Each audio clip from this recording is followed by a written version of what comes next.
Hello, hello. Hey, everybody.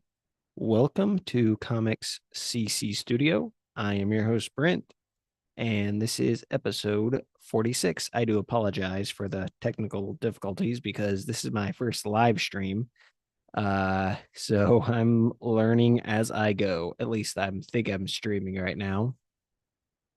Let's see here. I would say it is, I think. Let me look. Hold on.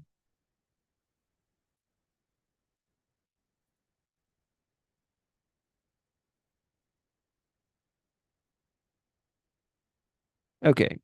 So, anyways, we are going. Oh, shoot. Somehow I keep getting feedback from YouTube. All right, let me see here. I need to close that. All right, there we go. I am back. Let me see here. All right. Am I live? I don't know if I'm live or not. Gonna try something here. I do apologize if there's anybody watching or looking at this because I'm supposedly here we go.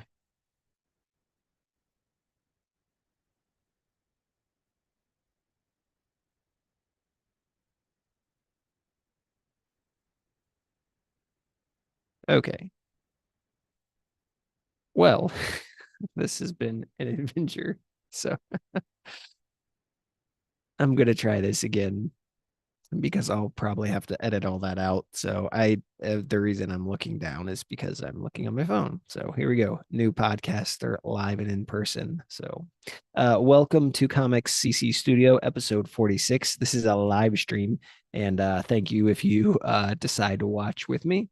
I will be looking at the chat from time to time just to see if anybody joins or watches. This is brand new to me, so wild. But I'm going to talk about the Mandalorian and Grogu, or could it possibly be Grogu and the Mandalorian? So the reason I say that is because I feel like Grogu kind of had more of a storyline in the movie than the Mandalorian. Not that the Mandalorian didn't have anything to do, obviously, as we'll talk about. But I just think it's interesting that with Grogu, you kind of saw him build, and I don't know that I saw anything new out of the Mandalorian that I hadn't seen out of the TV show. Definitely some new things from Grogu, and we'll talk about that more. So, all right, let's get into it. We're talking about Din Djarin. I think that's how you pronounce it, the Mandalorian. So I feel like he was definitely in a lot of cool action scenes. I don't know how much, like I said, character growth he had during the movie.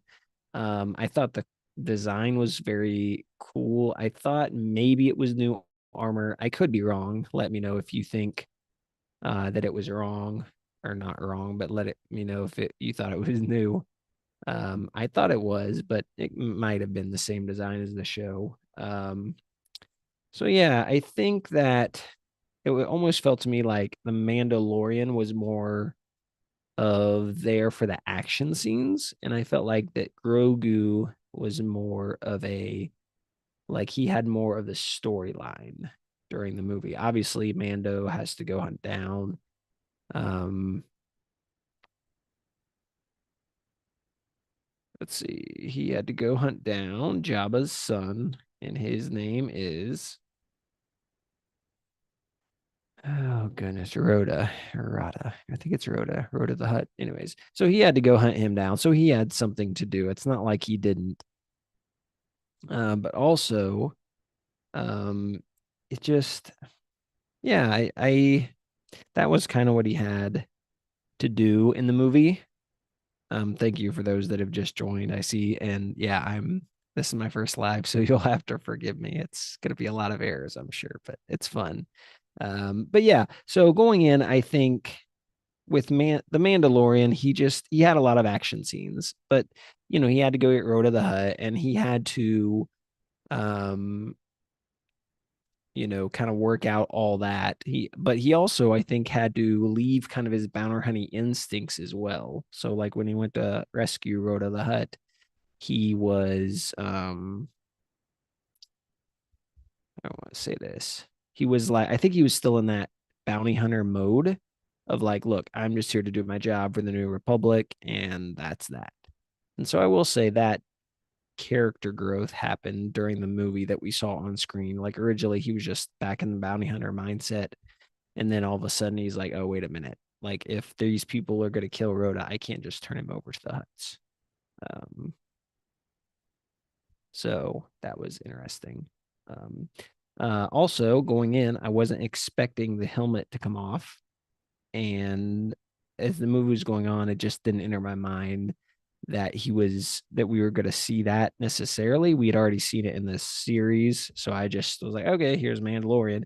And then when they removed it, it's like, okay, now Pedro Pascal actually gets some screen time. I thought it was great, and I really enjoy the way that the Mandalorian actor inside of the suit and Pedro Pascal, the way it works out. I feel like it's pretty seamless in that effect. I think it works really well. I think he embodies what Pedro is saying, and that's a remarkable feat, I'm sure. And I think a lot of that has to go with the directors, but I just thought they got a fantastic job in coordinating those scenes of him talking, fighting, acting, and then all coming together. I thought the coolest scene that Pedro was in, or maybe I don't know if it was the coolest scene the whole time for the Mandalorian, but when that snake came out of the water, I was like, oh shoot, here we go. I thought it was whatever, however they used that, whether it was CGI, whether it was I don't know. But it was a pretty incredible scene when he fell into the pit and the huts threw him in, and then he had to fight the littler creatures, smaller creatures, and it's like, okay, it's over. And then the snake just comes out of the water. I thought that was phenomenal. I also liked when let's see here. Yeah. So when when the huts, I'm jumping around here, but so when the huts went after Mandalorian by hiring another bounty hunter, they he went to his house, and I really just like how the Mandalorian, like he Din Djarin, like he took on the father role with Grogu, even though Grogu potentially could have been older than him. But yeah, he took on that father role. He was protecting him. He was protecting the mechanics who came to help with the ship. Um, yeah, and just they weren't there for them, but he's like, I've got to protect these guys. And in protecting them later, they're the ones that come back to rescue him. Um,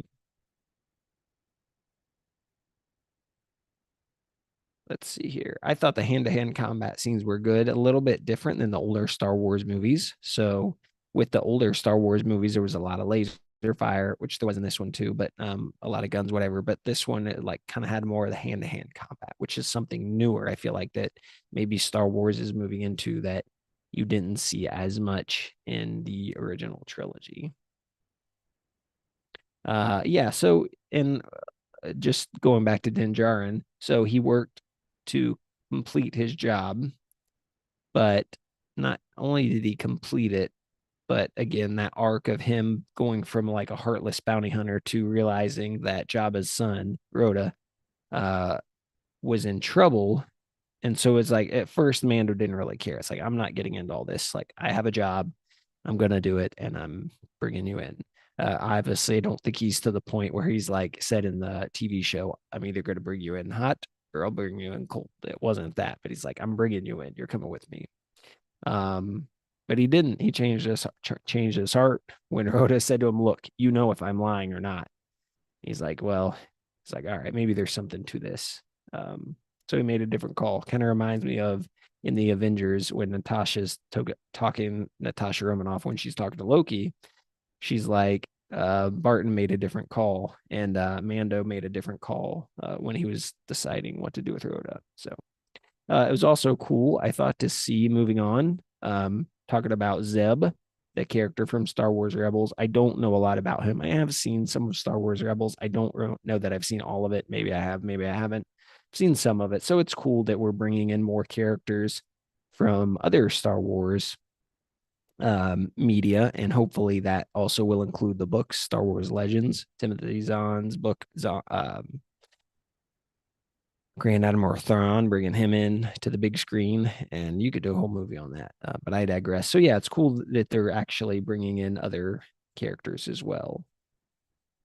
Let's see here. So another character I would like to talk about is Jabba's son, Rhoda. So first of all, um, I didn't know that Jabba the Hutt's people could be so fit, right? Like he's like a muscle bodybuilder, and you're like, what is going on here? But then he's a fighter, and he's gotta pretty much be physical, and it would be interesting to know, like, just backstory wise, like, oh, was he just that fit anyways, or like trying to defy his father, or was he did he have to become that because he got kidnapped to be a fighter or whatever. So it's interesting too that Rhoda is trying to walk a different path than his father. I'm sure there's a lot of people that can relate to this. Your parents live one way, you see it, you don't like it, and so you try to be a better person and do better things.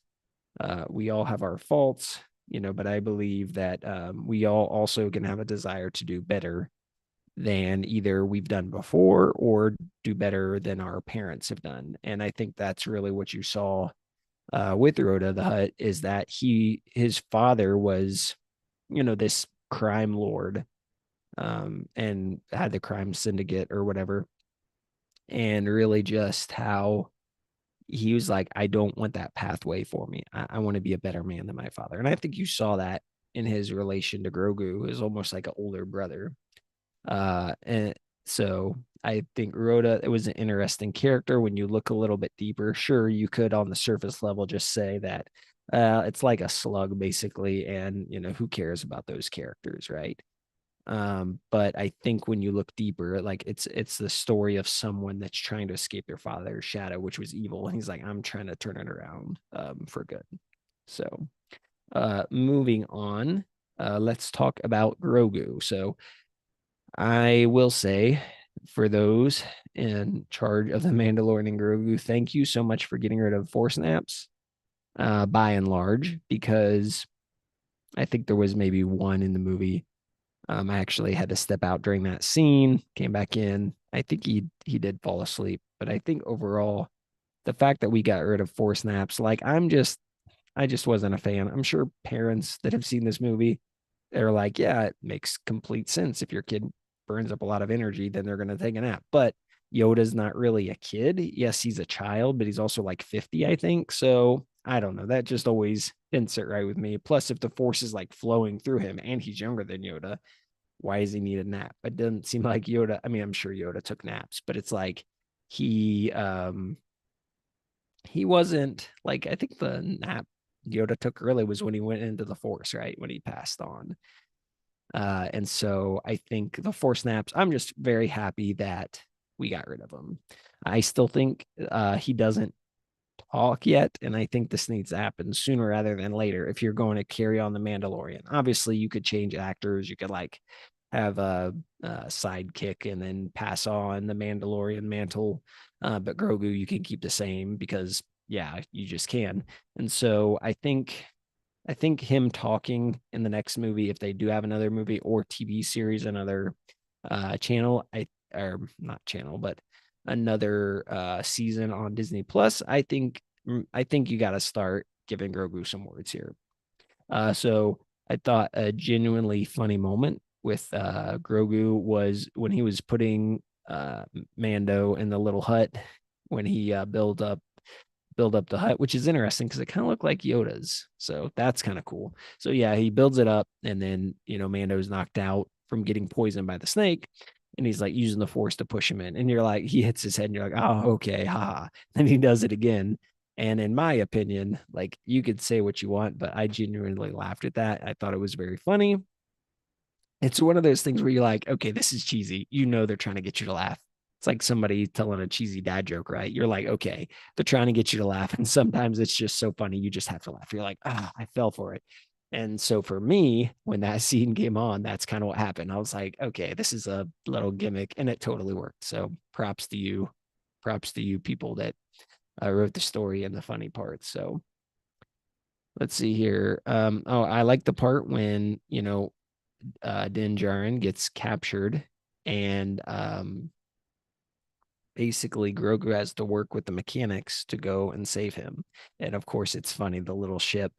You're like, you see this huge Grogu and these little tiny guys, and then of course they're in this little flying saucer or whatever. Yeah, it's gimmicky, but it's still fun. But yeah, the fact that they have this bond that has been built over these years through the seasons of Disney Plus to actually like go after him. I just think that was really fun. I feel like, yeah, him and Rhoda seem to have like a little brother, big brother relationship. He's like, hey, can I feed your kid? He's like, yeah. And then Grogu goes in. He's like, I'm not going to hurt him. I'm not my father. And so it's kind of a cool concept actually to see like, I guess if you think of like Vader and Luke, but Vader or Luke was trying to save Vader. But in this, Rhoda's like, my father was a horrible guy, and I'm not going on that path. And so it was very interesting and intriguing to see kind of that separation from the father son dynamic that you've seen in Star Wars, even in the 7, 8, and 9, right? With Ben Solo and with his dad Han Solo. There was that kind of divide. But in this one, he's just like, and there was that trying to reconnect story, but in this one, it's not that at all. And that's an interesting take. Definitely feel like Grogu had the character growth in this movie. I think you could have possibly changed the title to Grogu in the Mandalorian. I did like he used the Force quite a bit more, it seemed like, but obviously this is a movie, so when you're doing episodes and when you have a Force snap, it's kind of hard to use the Force more consistently with the characters, the creatures, different ways. So I like the growth in that. I think it would have been acceptable to call it Grogu and Mandalorian. So where do I thought? I don't think this was a perfect movie by any stretch of the imagination. I think it definitely could have done better. So there was the scene where Mando and Rhoda were fighting each other first. Then all these creatures were came in trying to take him out, the sun out, while and the Mandalorian. And there was a lot of creatures. I almost felt like it was just overkill. It's like, okay, let's do this because we can. And I just, in my opinion, like, yeah, maybe one or two, and then that's it. And then, yeah, maybe a third one escapes, okay, and starts getting the people. But when you have that many, I get you want a cool action scene. I would have been okay with more fighting between Rhoda and Mandalorian, and then go into the monster scene and then the escape. I would have been completely fine with that. Um, let's see here. Make sure I am. Oh, am I recording this? Well, I'm not recording this. Great. So this will be a YouTube. I thought I was recording it, but I guess I'm just YouTubing it. Well, that's fantastic. But anyways, so I guess I'll just be guess this will be a YouTube exclusive. Maybe there'll be a no, I can still get the audio. Yeah, I could get the audio for sure. Anyways.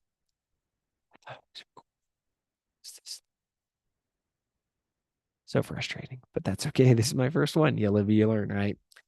Okay, so yeah, less creatures. Also, it kind of reminded me a little bit of the scene with between Chewbacca and C-3PO in the Millennium Falcon when they were playing that chess game and the other all those creatures. Like it was a chess game, but that's what it reminded me of. I don't know if that was intentional or not, because you had the big stadium ground and then you had the creatures fighting Mando and Rhoda. So yeah, um that was pretty interesting for sure. Felt like it was more of a standalone movie than connected to the larger Star Wars. Yes, you had the Rebels. Yes, you had some X-Wings. You had the Empire, all these kind of things, but no Jedi, no Sith. So it really just fell a little flat in that area. I think it could have been a little more connected. Maybe you have Mando starting with a mission with some of the X-Wing pilots, or some of the rebellion to start out. To me, that could have intertwined it a little bit better. I didn't see that as much. even in like Rogue One, if you think about it, Darth Vader, even though Jin and Cassian were the main characters in that movie, you still had Vader and a lot of moving pieces in the rebellion. All the while, you still had the main story. So I feel like that is a great way to kind of integrate some of those other things. I did like the action in this movie. Some of it felt a little flat for me, but overall, still good action in the film. Once again, I think Grogu just needs to talk. If you're gonna have a sequel to Mandalorian and Grogu, that's fine, but come on, let's start giving the child, baby Yoda, let's grow him up a little more and let him be talking before he's like 300 years old, right? So I would say overall, just a fun movie. I would give it a middle of the road score, 2 or 3 out of 5, which is actually kind of where I ranked the TV series as well on Disney Plus. Humor was probably the best in my opinion. Really cool action. Found a way to put in some good plot points. I thought it would have been great to see Fennec Shand, Ming Na win, but I don't remember throughout the Book of Boba Fett as well as Mandalorian if she died, if she's still alive, what's her character status. I don't know, but it would have been fun to see her. So let me know your thoughts on the Mandalorian and Grogu because it may not. I don't know if it's going to do as well as like the Force Awakens, but I mean it's still Star Wars, and so love it or hate it, it's still under that title. And I get some people will be like, no, that's not my Star Wars, but nevertheless, I still really thought it was a fun movie. So I'd love to know your thought. Hit me up via Instagram, or you can leave a comment below here on YouTube. Comics CC Studio, sorry. Thank you all for listening. This is the way. And of course, here you get to see my Star Wars shirt. Pretty fun, kind of like a comic book shirt, but of course I had to put that on. So this is Comics CC Studio. I am Brent. I will CC you later. Just remember, stay super.